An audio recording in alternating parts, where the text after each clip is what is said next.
Hi, everyone, and welcome to Simple Marketing Academy. This is where small business owners, entrepreneurs, and solopreneurs come to learn very simple, cost-effective marketing techniques so they can gain more clients, make more sales, increase their revenue, and grow their business. My name is Jill Fox, and I am the co-owner of Fox Social Media. Along with my son, Tanner J. Fox, we help businesses, practices, and brands to market, advertise, and grow online. And we've been doing this since 2010. So happy to have both the Simple Marketing Academy podcast and the Simple Marketing Academy show on YouTube so that we can help all of you as well. So let's get started. In this video, we're going to be breaking down how the Instagram algorithm actually works and how it decides what content to recommend to other people so you can get your content seen more. So believe it or not, Instagram actually shares how their algorithm works. Now, they have this page in their Transparency Center that kind of explains their algorithm, but it's aimed more from a consumer side, but you can get a lot of data on how the algorithm actually works from this. So the first thing they explain here is how their Instagram Explore algorithm works. Now, they have a bunch of different ones that's different for Reels, it's different for individual posts, for search. Now, this is the Explore page, so where you're gonna see a bunch of different content, usually not from creators you follow. You can see reels, you can see images, and so on. So how it works, first off, they pretty much gather all of the content that's on Instagram and says what meets our guidelines. That's the first step. They gather inventory. Then they look at different signals, which we're going to talk about down below, which is really what is impacting the algorithm. And then they rank that content for each individual user or just that content in general based off of what type of buckets they want to put it in, you could say. And then that is then how content would be recommended in that order. Now, there are a lot of different things that influence this, and they describe it pretty well here when they talk about how the algorithm actually works and how it gives you content. So in order to understand this, when you're on the Explore page, they break it down into 4 classes that they call Recommender 1, 2, 3, and 4. So right here, you can see how they classify these 4. So Recommender number 1 is just content that is in a square format. This can be Reels, this can be photos, but it's what is in a square format on the actual Explore page. Recommender number 2 is what happens when you click on one of those squares, because it changes from just being on the Explore page to now you're in what they like to call a chain of posts. So how you interact from that. Recommender number 3 is any reel that is vertical on the Explore page. And then recommender number 4 is when you click into one of those vertical reels, what you do in that reels chain. So those are the 4 ways they break it down. I'm going to go through these. A lot of them are similar to each other. So first one will take a little time and then we'll go a little faster through these. So recommender number 1 is content that is either a photo, a reel, or video that appears as a square on your Explore page. So what is affecting what content is put there? How do you get your content shown there for people to click on? And again, keep in mind, this is from the consumer side, so that's how it's worded, but you can take a lot of content from this and understanding about the algorithm. So the way they break it down is they tell you what the kind of factor is here, and then the signals they look at that influence this factor up here. So first one is how likely you are to click on a post, and they say these are the things that influence that. So the age of the post, new content's probably going to be pushed more. Total number of times people have seen or clicked the thumbnail of the post. So this is just saying the click-through rate. If you're shown on the Explore page a bunch and no one's clicking your post, it's probably not going to get pushed. It's not as interesting to those people. So having a good thumbnail on the Explore page is important. How many thumbnails of posts this person has seen, not really relevant to us. How many times post has been viewed first in a chain of posts. Again, chain is when you click in and then people scroll through and see it. Now, what this one means, this is a little bit confusing to me, and it might be to you guys as well. But what I take away from this is if they clicked this piece of content and entered a chain from that, so all of this is pretty much, except for the top one, your click-through rate. Then the next factor for this is how likely you are to click not interested on a post. So if people are clicking not interested on your post, your content, then it's less likely to get pushed, especially to people who share similar interests and things to this person. Now, if you look at the signals down here, it says how many times you've clicked not interested on posts and how many times people have clicked not interested on the specific post. So it weighs people who click not interested a ton way less than people who click not interested very rarely. Next is how likely someone is to share a post. And then again, the signals, age of the post, new content's going to perform better usually. How many times people have seen the thumbnail. So again, you have your click-through rate here and here. So how many times people have clicked the post or clicked to reshare the post. So this again is going to be click-through rate a little bit, but then reshare rate based off of that click-through rate as well. And then the authors of the post that you've seen in chains of posts and clicked reshare. So if someone is looking at similar authors to you, your competitors, then if they're more likely to reshare that content, it might rank a little higher. So hard for you to directly influence that. And then the next is whether or not they click like on the post. So likes on a post, obviously engagement are going to matter when it comes to ranking. And things that affect this, again, you're going to see age of the post on all these. So I'm going to start ignoring that. How many times people have seen the thumbnail of the post. So click-through rate again, right here for these two, and how many times it's been first in the chain of posts.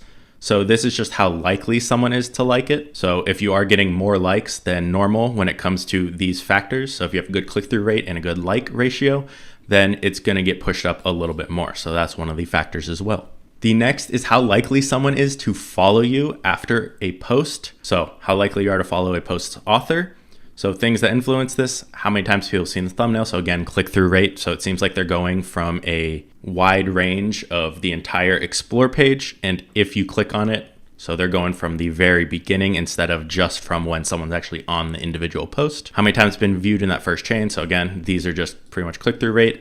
And then how many times this individual person's followed people. So if someone's following a lot of people from the Explore page and from clicking on content, it's not going to weigh as much as someone who maybe doesn't follow people as much. So having a call to action or something where you're asking people to engage or to follow you is going to increase these metrics. And these are things that do affect the algorithm, be it maybe not as heavily as other things, but they do affect it. So this is something that you can use to try and kind of bump up the algorithm. Next is how likely someone is to spend more than 5 seconds viewing your post. And again, this all starts with age of the post, and then you have the click-through rate also right here, and then the total amount of time people have spent viewing the post. So the total watch time, and they probably take the average watch time as well. And then how many times post has been viewed in the first chain of posts. Again, you're going to see these 3 or 4 on all of them for the most part, because it is just from that initial Explorer page. But if someone's staying on the post for more than 5 seconds in a chain, then that is going to be beneficial to the algorithm. So having a good hook or something that just captures their attention and keeps them for at least 5 seconds is going to be really important for the ranking and the algorithm. And that also affects things like your total watch time, your average watch time, that also play into the algorithm. And then the last for this one is how likely they are to save the posts. So saves, again, all the same stuff except for how many times people have saved or clicked the post.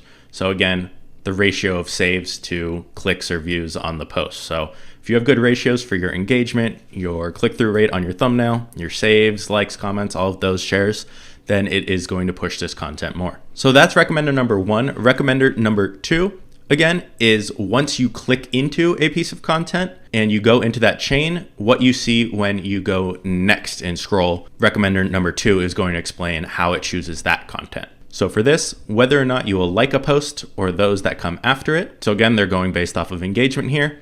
And they do weigh it. So likes from an account that like a ton of posts are going to weigh less heavily than those from accounts that don't like content as often. And you can see that right here. So how many posts they've liked total, and then how many posts they've clicked like on in Explore or in a chain of posts.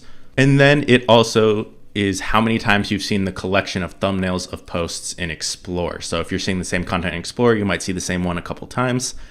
How many times are you seeing this, and how long does it take you to like a certain post or click on it? Next is how likely they are to spend 5 seconds viewing a post or scrolling through it. We talked about this already on number 1.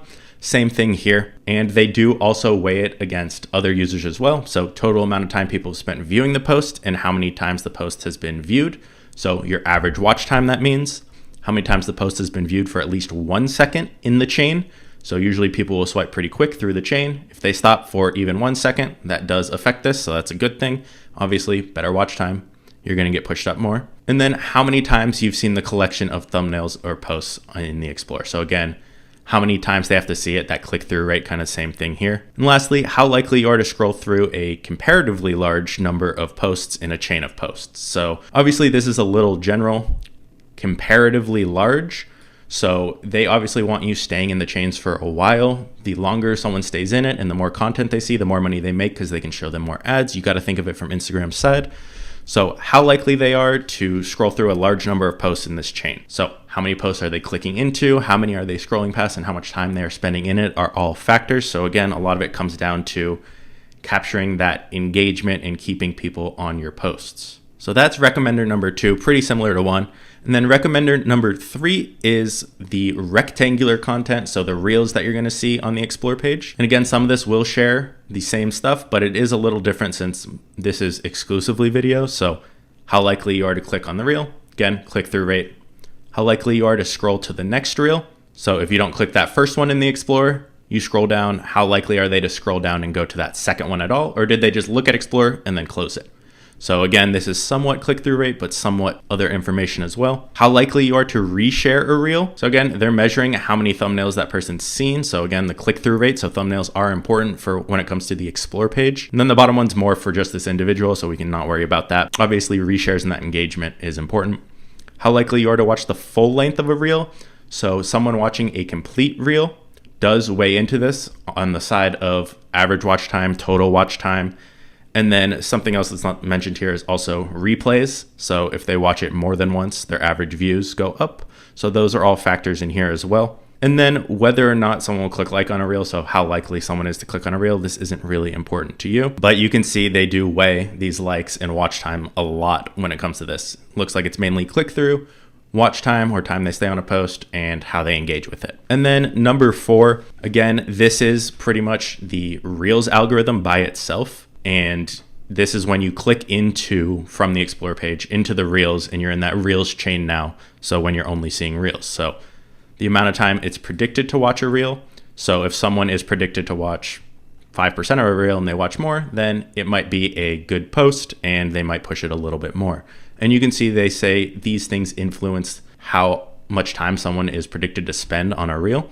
You have the length of the reel. So if you have a long reel and someone watches it all, it's probably worth a lot more than if someone has a 5-second reel and someone watches it all. Amount of time watching reels and how many of those were short reels. So again, that length of reels, they are measuring. I don't know exactly where they have that cutoff.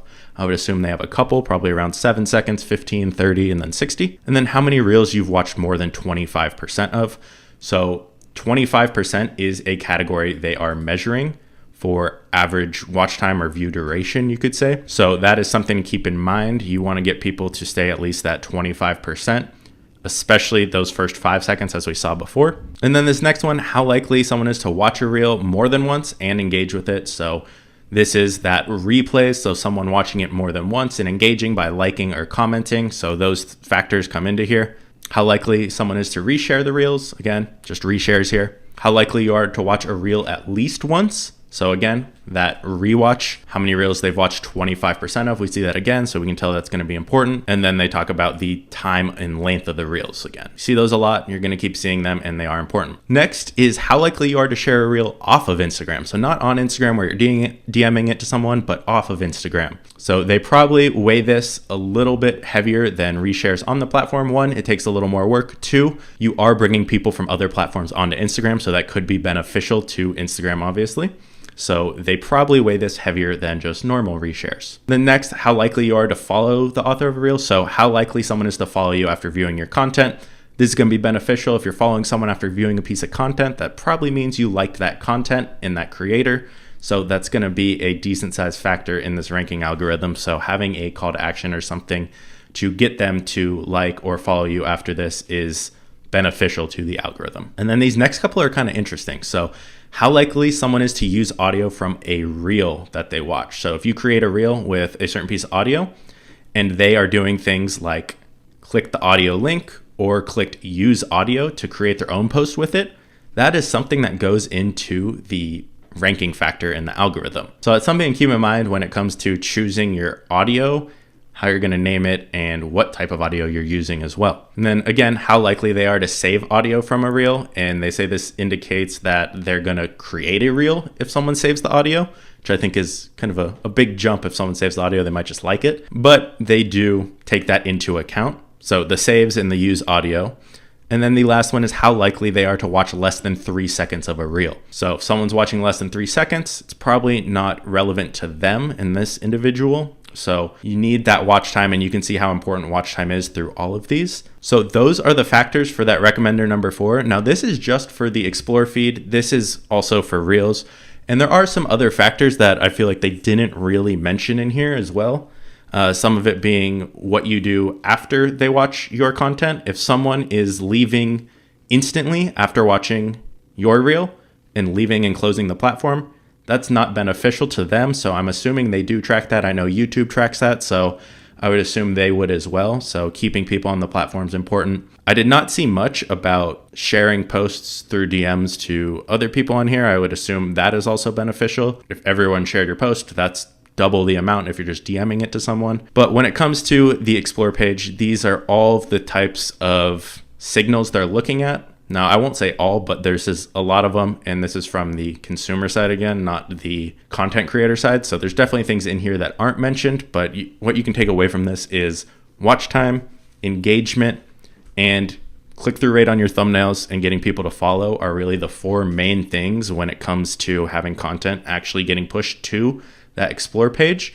Now, another thing they don't mention in here is how they categorize that content based off of keywords, what's in your video, what's said in your video, if you have a video, if it's audio, what's shown on the screen, what is your caption and what tags you use. That's probably how they're classifying what the content is actually about, and then how they rank it against other competitors. So those are all things to keep in mind. If you have any questions, please feel free to reach out to us at foxsocialmedia.com.